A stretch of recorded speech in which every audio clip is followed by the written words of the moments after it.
नमस्कार। ज्ञानवर्धक इस चैनल में आपका तहे दिल से स्वागत करती हूँ।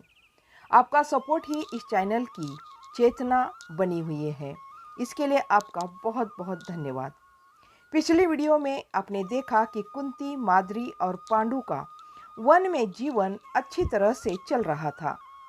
एक दिन उनके विश्वसनीय दूत ने आकर बता दिया था कि धृतराष्ट्र का विवाह कर दिया गया है और पत्नी गांधारी प्रदेश की है और वो बहुत ही पतिव्रता निकली।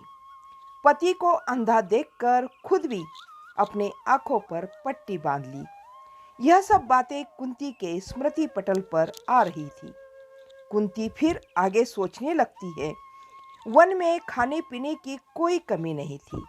भीष्म हस्तिनापुर से कपड़े लत्ते धन धान्य सब गाड़ी भर भर के भेजते थे।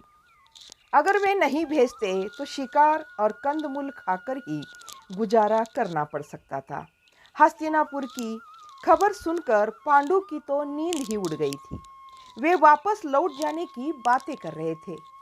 कुंती ने पांडु को कहा था, वहां सबको बताकर आए थे कि तपस्या के लिए जा रहे हैं। तपस्या का फल क्या मिला? कुछ न कुछ साधना करके जाए तो लोगों को और दादाजी को मुंह दिखाने लायक तो रह पाएंगे। पांडु ने कहा था, कम से कम एक बेटा ही हो जाता तो कितना अच्छा होता। तब कुंती ने कहा था कि पर क्या करे, दवा से लाभ भी तो नहीं हुआ है। पांडु ने पूछा था, क्या और कोई रास्ता है क्या? तब कुंती ने बड़े साहस के साथ कुछ कहने के लिए तैयार हुई थी। यही बात बताने के लिए कुंती कब से प्रयत्न कर रही थी। वही छिपाई हुई बात कुंती ने कह डाली।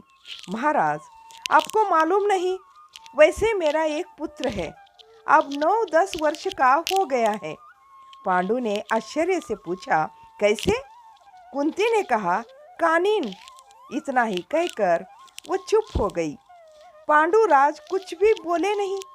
वे गुस्से में थे या तिरस्कार में, कुंती को कुछ भी समझ में नहीं आया। लेकिन मन में अंदर कई दिनों की बात छिपाई कुंती ने बता दी थी। इससे कुंती का मन हल्का हो गया था। बहुत देर के बाद पांडु ने पूछा था, अब वह कहाँ है? कुंती ने फिर पांडु को सब एक एक करके सारी बातें बताई थी। जन्म के बारे में, फिर माता पिता ने उसे कैसे छिपा दिया था। यह सब बताने के बाद कुंती बोली, पता नहीं अब वह कहाँ है। यह भी मालूम नहीं कि वह सूत स्त्री है भी क्या नहीं। मेरे पिता से जाकर यदि पूछा जाए तो अवश्य खोज करवा देंगे। कुंती का उत्साह बढ़ रहा था। सब बताते बताते कुंती को ऐसे लग रहा था कि वह अपने बच्चे को गले लगा करके पालने का सुख लूट रही है। पांडु महाराज कुछ नहीं बोले, परंतु थोड़ी देर में कुंती से बिलक बिलक कर रोने लगे थे। हस्तिनापुर से इधर वन में आने के बाद पता चला था कि महाराज की दादी सत्यवती का भी एक कानीन पुत्र था। वह महान वेदज्ञ के रूप में प्रसिद्ध हो चुका था।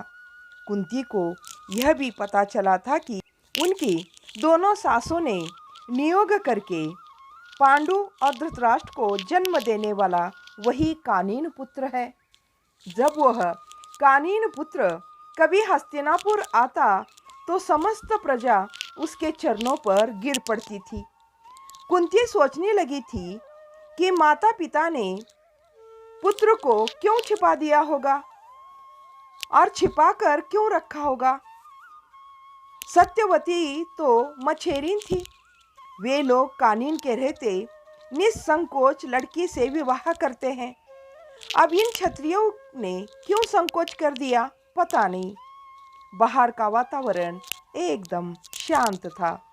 जैसे लग रहा था सब पेड़ पौधे कुंती की बातें सुनना चाहते हैं।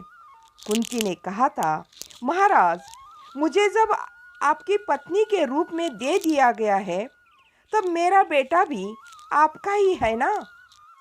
पांडु ने कहा था, पुरातन शास्त्र मैं जानता हूँ, पर आप बच्चे को ढूंढकर हस्तिनापुर ले जाने पर लोग मानेंगे ही नहीं। वैसे कानून की स्वीकृति विवाह के समय ही हो जाती है। कुंती सोचने लगी, माता पिता ने पता नहीं ऐसा क्यों किया होगा। बच्चे के साथ ही वर के गले में माला डालती और उस माँ और बच्चे के यानी पत्नी और उस बच्चे को वह स्वीकार करते तो कितना काम अच्छा होता था। कुंती ने देखा कि पांडु कुछ बोलने जा रहे हैं। पांडु बड़े प्यार से कह रहे थे। कुंती ने कहा, कहिए महाराज कहिए। पांडु ने कहा कि कुंती, हमसे पहले धृतराष्ट्र के बच्चे हो गए तो हम डूब गए समझो। कुंती ने कहा, महाराज बताइए फिर मैं क्या करूं? जैसा आप कहेंगे वैसा करूंगी। पांडु ने कहा, तुम्हारे पेट से मुझे एक बच्चा चाहिए, वह भी जल्द से जल्द। कुंती शास्त्र की बातें सब जानती थी। उसे पता था पुरोहित बीजदाता होता है, परंतु हस्तिनापुर से आया हुआ पुरोहित हड्डियां ठिठुर देने वाली सर्दी सहन नहीं कर पाया था। वह तभी वापस गया था। स्वयं महाराज ही होम कर रहे थे। शीत ऋतु पूरी बीत जाने के बाद वह आने वाला था। उसके प्रतीक्षा करने का अब समय कहाँ था। महाराज ने देवलोक के ब्राह्मण मुखिया को कहला भेजा था। लोगों को न्याय देने वाला और दंड देने वाला नियंत्रक ही आया था। उसे देखते ही कुंती को दुर्वासा ऋषि की याद आई।